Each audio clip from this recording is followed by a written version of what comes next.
Welcome back to Essick Farms. Excited about this video because today we're going to use the new cow working area that I built last year, and I want to talk to you about the importance of having a corral and a cow working area, even if all you have is 2 cows. And after that, we're going to bring the cows in here, we're going to run them down the chute and deworm them. So this is going to be a good video, so hit that thumbs up and we'll get started.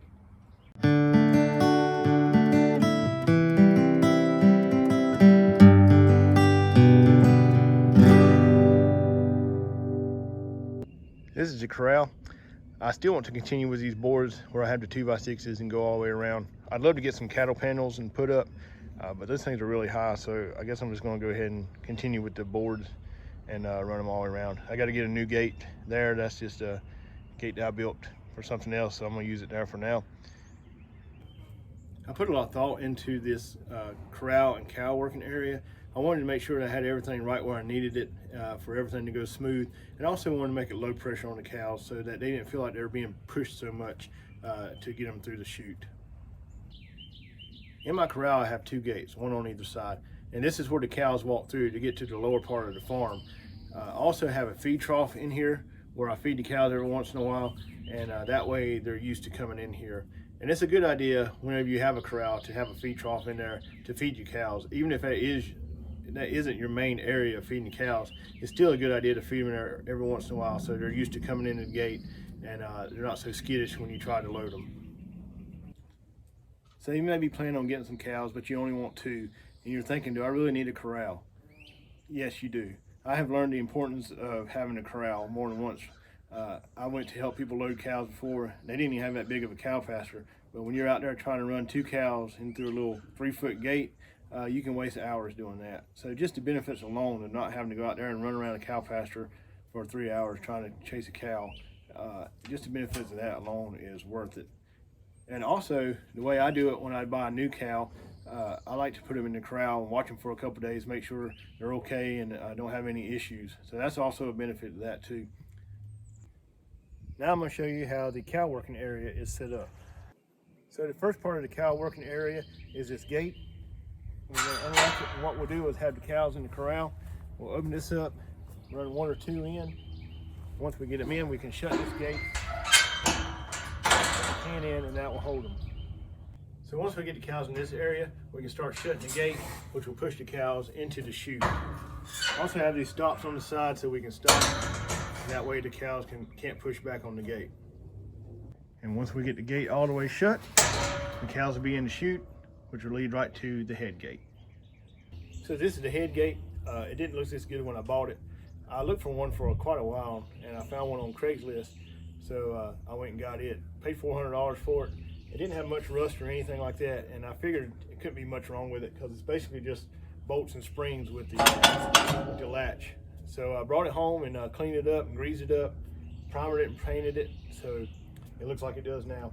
And this is actually an automatic gate, which was a bonus compared to a manual gate, which is like a V, and it has a handle here, and when the cows come through, you time it and you shut them in, which works fine. But I have seen before where the cows get their head and their leg through, or half the cow runs through and then they have to run back around.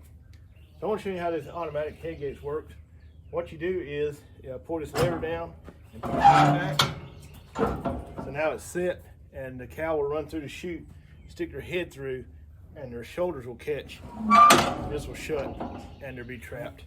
Now this does not squish the cow or nothing. It just basically goes behind their head and where their shoulders can't fit through, so they're not in any pain or anything. Then you can tag them or whatever you need to do to them. Once that's done, you pull this lever here, and the gate will open, and they will run out. It's also had a little latch here, but I took that off because I wouldn't want a cow come busting out and knock my teeth out. I also built a door on the side of the chute here to open it up to have access to the cow in case anything needs to be done. I come home from work one day a while back, and one of my cows had a plastic ring around her foot. I don't know what it came off of, but I didn't have the corral or the head gate or anything then, so I basically had to get in there and feed them and grab a hold of it with a pair of vice grips and hang on till it broke. So this would have been a whole lot easier if I would have had this. So if I was going to sell some cows, I would run them to the chute, and I have the head gate closed, let them run through, and I have this gate here that I can open.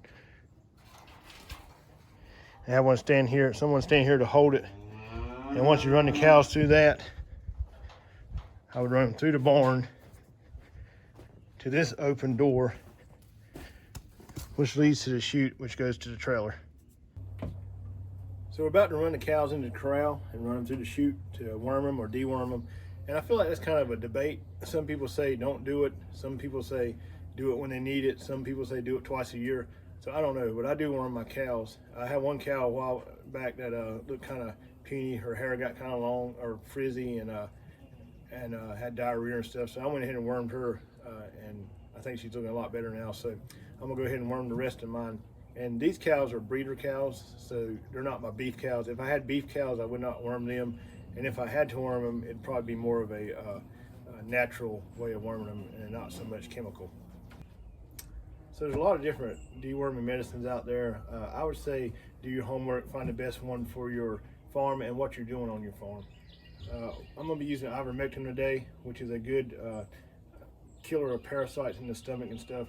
This is a pour-on type that pours on the back of the cow, so you go from the head to the tail and cover the whole back end of the cow, the spine of the cow, and it would be absorbed into the cow and start to work. So I'm a little disappointed. I bought this gun and all that I was going to use for the cows. I feel like it's a lot more accurate. It has like a scale on it to determine the weights, and you can turn this to that. I feel like it's a lot more accurate than the little bottle here, but when I bought the jug that come with it, it didn't have the attachment to go to the hose. So I made one, but it leaks. So I can't use my gun, so I'm going to have to use the little bottle here, which works all right. I just don't like it because I feel like when you tilt it over to go up their back, a lot of it gets more on the part where you tilt instead of going up like a good stream like that would do. Okay, come on. Come on, cow. Woo. Woo, cow, come on.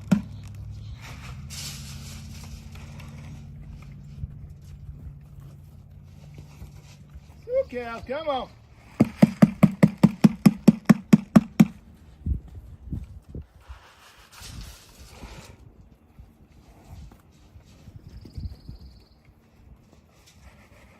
Come on, cows. Woo.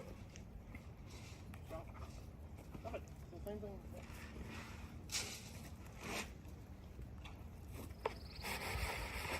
Woo, cows, come on.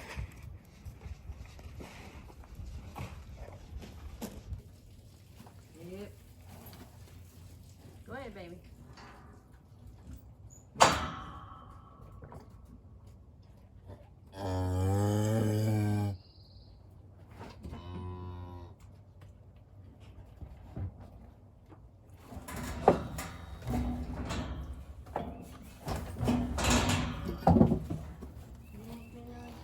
Even get lady. Oh, here comes. She's probably about what, 500?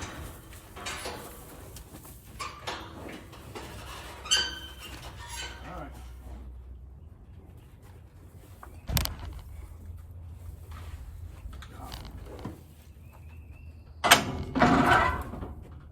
Come on, hip. Come on, hip.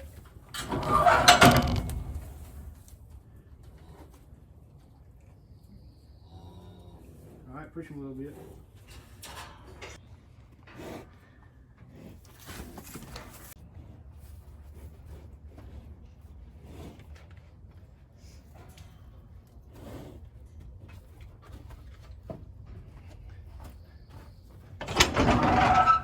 Come on, hip.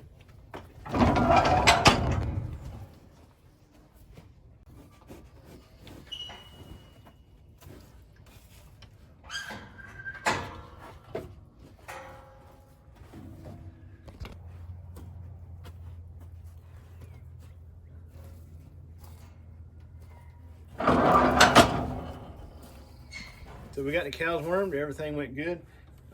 Couldn't be happier with my setup that I have here. I think it worked really good to get the cows in the corral and run them through the chute. It was very easy. Also glad I put a roof over this because it's kind of hot today. Hate to be standing out in the sun doing this. But cows went through good. I told my wife not to push them too hard because this is the first time that they've come through the confined area and having to stop and everything. I didn't want them to flip out. But they did really good. So this will probably be the only time I worm my cows this year or deworm my cows this year unless I see an issue. I always like to worm them in the beginning of the spring when the grass is new and everything growing. I feel like that's a good time to worm them. So I hope you enjoyed this video. I hope you got some ideas on how to build your own corral and your own cow working area. And if you did, hit that thumbs up and let me know about it. We'll see you next time here on the farm.